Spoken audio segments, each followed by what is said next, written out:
The Scorpius missile tank. Story continued from Ullik the Unreasonable playlist. Tears. It had been so long. Hexamon could barely remember the last time it had happened. They were running in canals down his face. He even slammed his fist into the desk to try to regain some control. But as he did so, yet another grey-armoured warrior exploded into a cascade of metal flakes that was now slowly falling down to the surface. As his bank of Scorpion tanks fired, tearing apart the assault squads with ease, he laughed and laughed and laughed. Hexamon had not had so much fun in so very long.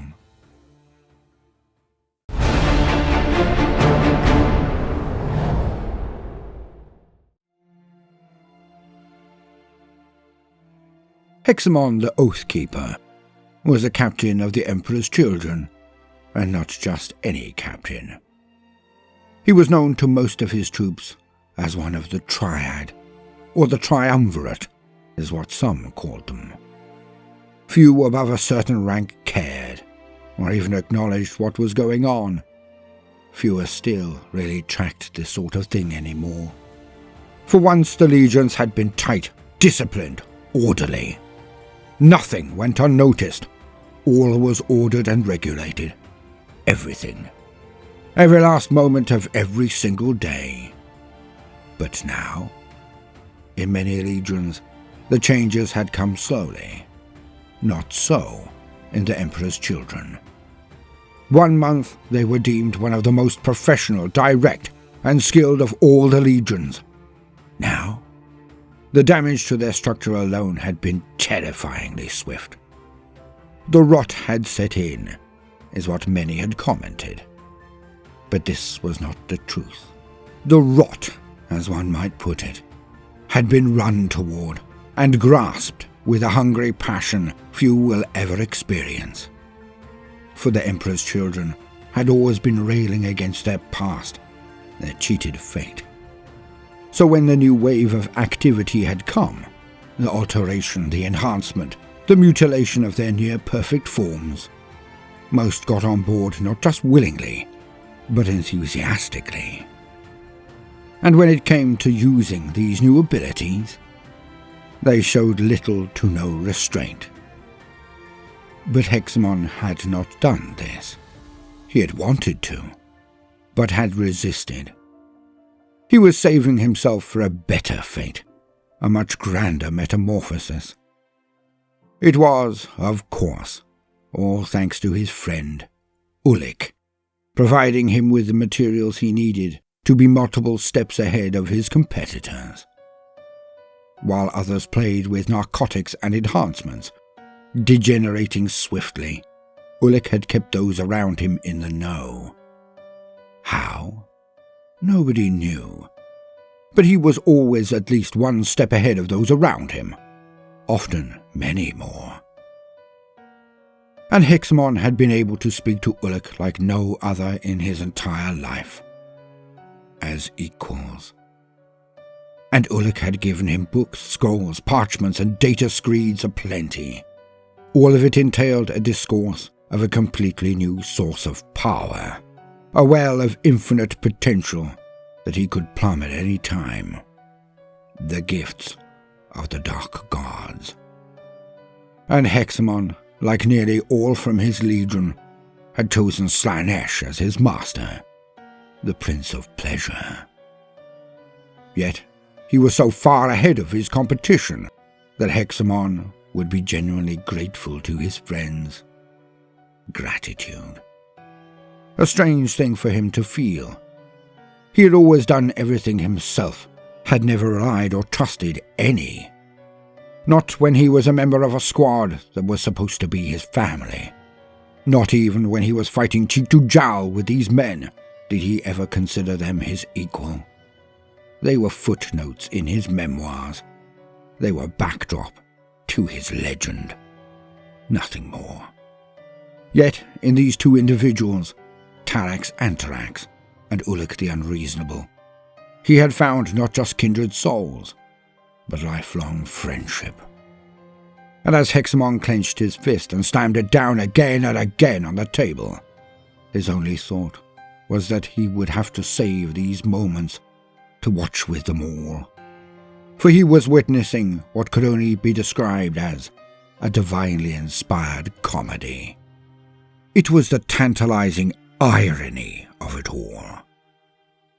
The Space Wolves had come out of nowhere, crashed into the fleets and brawled like berserkers. Tough fighting, as they were utterly illogical, things of pure rage. They were the flip side of the World Eaters, some said, but in any case, for whatever reason, these warriors of Fenris were near impossible to beat, or so many believed.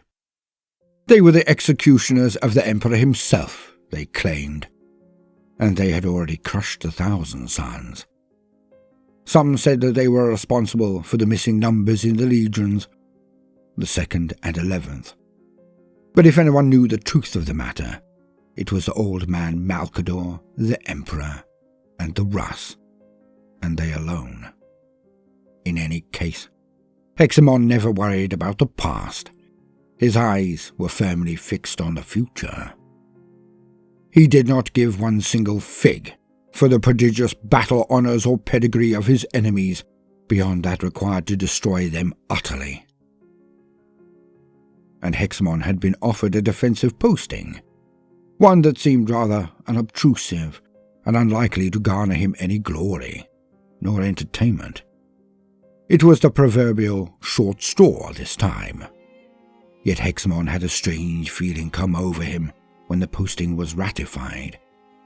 The sort of expectant glee one has before a much-anticipated event or day, and he knew his secret benefactor guided him in this way. He was not going to be bored. Yet something deeper came over him, a feeling of wanting to be ready, like a host who knows not who will attend their party, what best nibbles and libations would meet needs and dazzle those who attended. Thus Hexamon went to the armory to prepare his hearth for visitors. He nodded to the tech marines as he entered, waved them away when they looked like they would approach him, his hands clasped behind his back, whistling a jaunty ditty.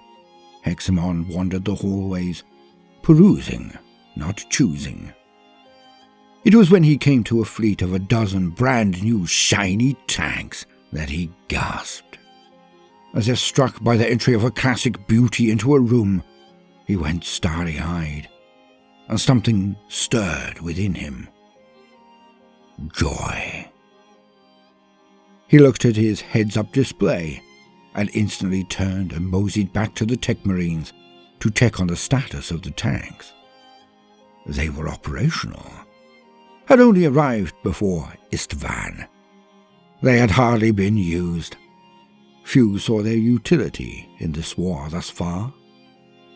And so, Hexamon had little difficulty commandeering them for his placement. What a decision that turned out to be. And with every single missile that rose into the air, Hexamon whispered a secret thanks to the thing that had guided him to them. Because the Space Marines had struck at his out-of-the-way station. In their rush to attack the fleet of the War Master, they had scattered some secondary assaults in the region, more to draw away forces than anything else, Hexamon surmised. But it had worked all too well in many areas. The amount of wolves that were used was small, but their skill was unsurpassed. When it came to killing other Marines, there were few who could compare to the vaunted Vulca Fenrica. Yet, when a strike cruiser had hove into view on his scopes, Hexamon had relished the opportunity. And he had arranged the defences so that it was clear that only a decapitation strike would do the trick. And thus, shown this very simple and effective way to close the encounter immediately, the wolves had taken it. But Hexamon epitomized the very tenets of the drop assault. He knew them. They were carved all over his mind, his soul, his heart. Hence he knew how to defeat one. And his arrangement of fire, all of it holding off until the space wolves were practically on top of them. But when the drop pods had reached a certain point, when they could not get away, could not change their course or divert, Hexamon had raised the void shields he had secretly placed around his central camp. The pods had then exploded on their shield, and the dropping jump pack troops were now coming into a situation they were not prepared to meet. For the pods were to have impacted, then opened, and around 100 Marines should have come out in the midst of his lines. Of course, this had not occurred. But why were these weapons so useful in this situation? For they were not anti-aerial systems. Simple. The wolves could not drop into the city due to the void shields. Hence, they were attempting to congregate on any outcrop or landing spot, anywhere his defences were not eviscerating everything near them. And so Hexamon continued his unnatural laugh, while pressing the orders to fire on regions that looked out of line of sight, and devoid of defensive emplacements. The wolves would rue the day they dropped on Hexamon and his men. Oh yes, they would. And all the while, it was not lost on Hexamon that the wolves themselves had invented this particular weapon, or at the very least, they had demanded its creation. Oh, how they must have regretted that decision now.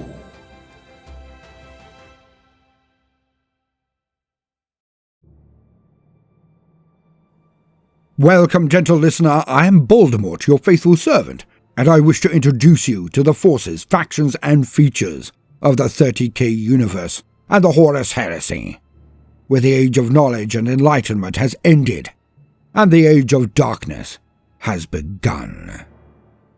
A reminder that we have natural history and mythology channels now, so hit the links in the description.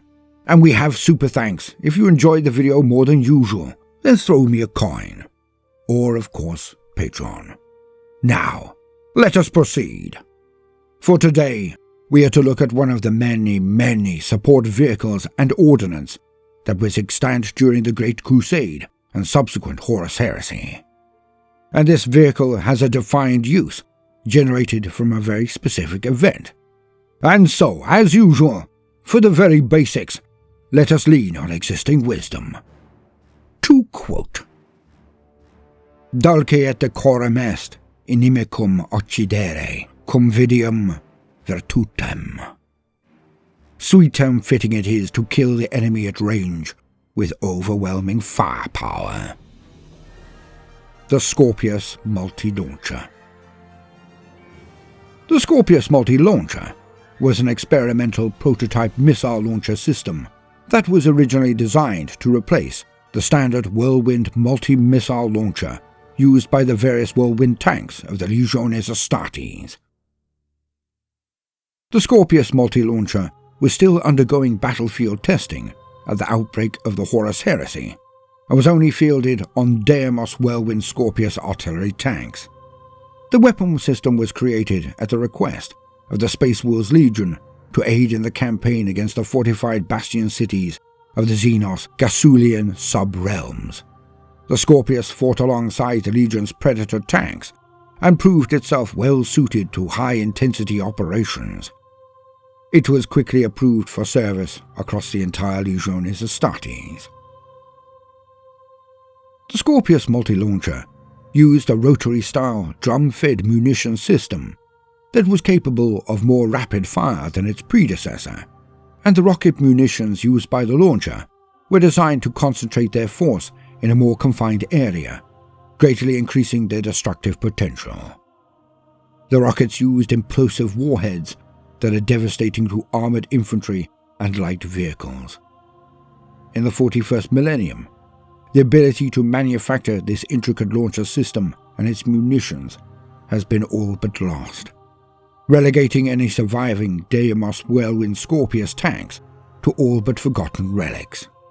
However, when called upon, these ancient vehicles remain a potent weapon of war. End quote. Now I have to admit that I have not owned a Whirlwind tank of any form since at least 1995. So, quite a long time. Yikes.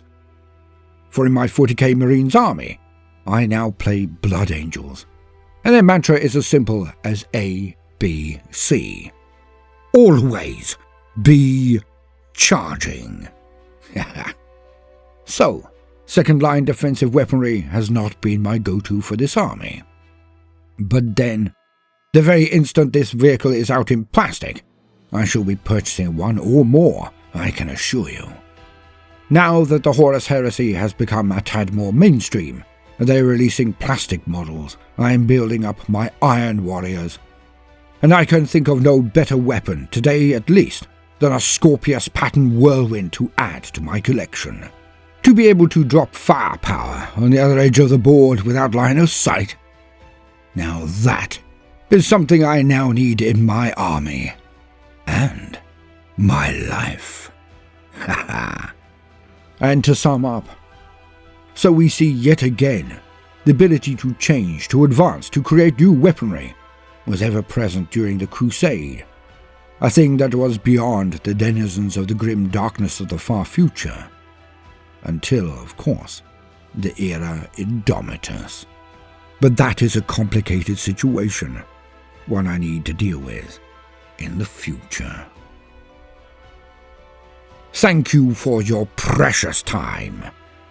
Don't forget to like and subscribe, and have a butcher's at our other channels, links in the description, if you have time to kill. Now, no matter what you do today, do try to make some time for fun. Toodaloo.